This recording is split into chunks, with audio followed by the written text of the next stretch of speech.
في خبر حلو وخبر وحش. خلينا نبدأ بالخبر الوحش علشان ننجز بسرعة كده. الخبر الوحش اللي أنا كنت في الشارع وفي شاب جه قال لي اللي هو بيتفرج عليا ومعجب جدا بيا وأنا اتبسطت جدا بده. بس الوحش اللي هو قال لي اللي هو عايز ياخد هرمون. الشاب ده من نوعية الأجسام الرفيعة الشيك الحلوة دي، إن هي لو زادت عضلات بتبقى عضلات صافية وجميلة، بس مع الأسف بتبقى صعبة جدا في الزيادة العضلية.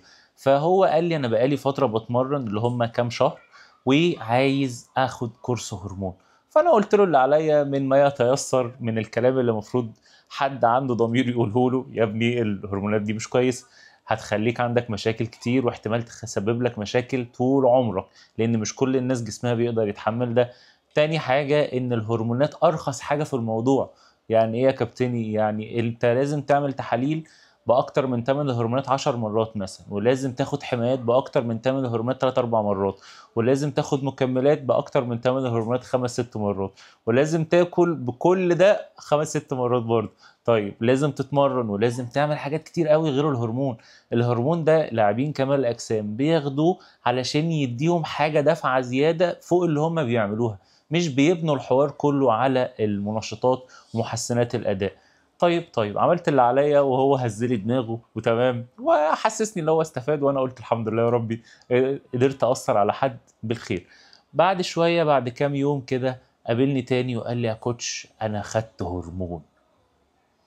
بعد كل اللي انا قلته له ده خد هرمون، وانا كده كده مقتنع اللي انا يعني ايا كان اللي انت هتقوله لشخص عايز يعمل حاجه فهو كده كده يعمل. فما اتضايقتش منه خالص ولا حتى خدت منه جنب اللي هو ما سمعش كلامي وبتاع ده، لان أنا كنت بنصحه لوجه الله. بس الخبر الحلو في الموضوع بقى مش اللي هو خد هرمون.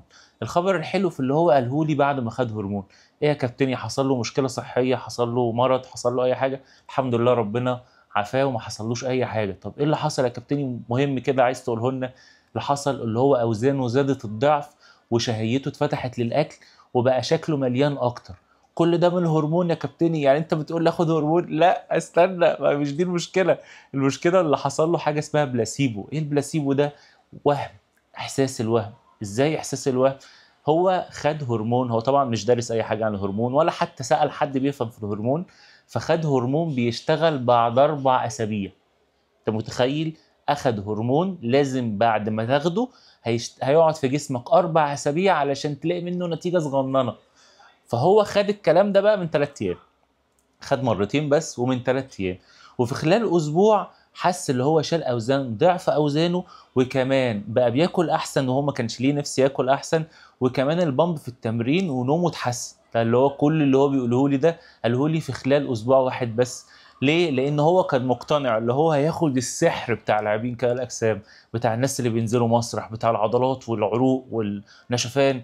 فمخه هيأ له اللي هو دلوقتي لازم يقدر يعمل ده. فانا قلت له حلو قوي اللي حصل ده، دي احسن حاجه تفهمك ان انت مش محتاج هرمون اصلا عشان تعمل جسم وعشان تشيل اوزان وعشان تاكل كويس. جسمك هو اللي عمل كل ده من طقطق لسلام عليكم. فعليا الماده اللي اخدها هي تستوستيرون بطيء الامتصاص بطريقه بشعه، يعني بيقعد من 3 ل 4 اسابيع عشان بس ينفصل عن العمر بتاعه. في علم الهرمونات وعلم الادويه في حاجه اسمها العمر النصفي والعمر الكلي والعمر الشغال يعني بالعربي، والعمر النشط في الدم. الهرمون بقى اللي هو خده ده نوع التستوستيرون ده بياخد 4 ل3 اسابيع عشان ينفصل عشان يشتغل اصلا. فكون اللي هو يلاقي كل ده في اول اسبوع بس، يبقى ده بلاسيبو، ده الوهم بتاع الادويه، او ده الوهم عامه مخه صور له اللي هو بياخد حاجه فلازم يعمل شغل حلو قوي.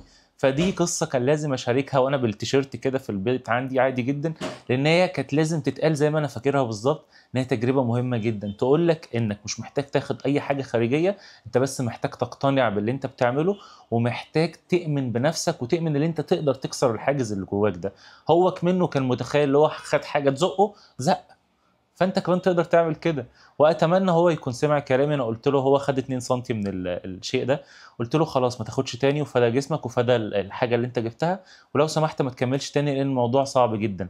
وكمان الهرمونات اللي بتاخد شهور دي عشان تدي افكت بتاخد شهور عشان تطلع من الجسم، فلو سببت ضرر مش هتطلع من الجسم غير في الوقت بتاعها هي، فالضرر هيفضل مستمر لحد ما تطلع من الدم، اللي هو 4 اسابيع او 5 اسابيع او 6 اسابيع. يا جماعه لعبه كمال الاجسام بتاعه المسرح مبنيه على منشطات وهرمونات، لكن لعبه كمال الاجسام بتاعه الصحه مبنيه ان انت تاكل كويس، تنام كويس، تعمل عضلات شكلها حلو قوي، وتعمل شكله حلو قوي، وكمان صحتك تبقى حلوه. دول ناس بتوع شغل، هم شغلهم. احنا كلاعبين كمال اجسام لو انا منهم يعني، شغلهم اللي هم شكلهم يبقى كده علشان يقدروا يشتغلوا، علشان ده مسمى الوظيفه بتاعهم.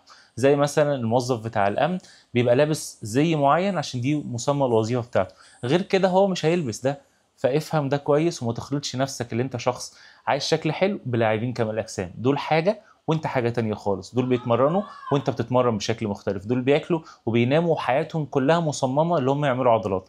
انما انت شخص بتدرس 8 10 ساعات او شغال 8 10 ساعات وبتنام 6 7 ساعات، ونسبه اكلك عامه مش الاكل اللي هو بتاع كمال اجسام. معنى كده ان انت ما بتعملش عضلات؟ لا، مش قصدي كده. قصدي اللي انت مش لعيب كمال اجسام. خليك شخص حب نفسك وحب صحتك، واعمل شكل حلو يرضيك ويرضي الحاجه اللي انت عايز توصل لها. انما سيب بتوع كمال اجسام لكمال اجسام. يا متين يا رب، هي كلمه السر.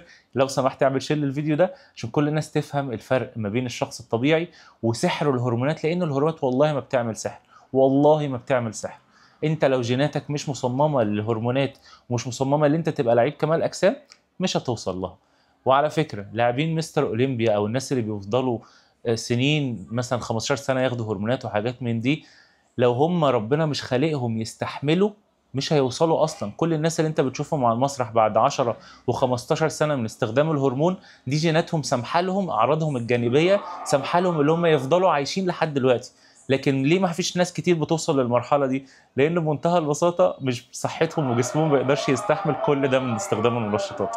بس كده، اقول قولي هذا واستغفر الله لي ولكم. السلام عليكم.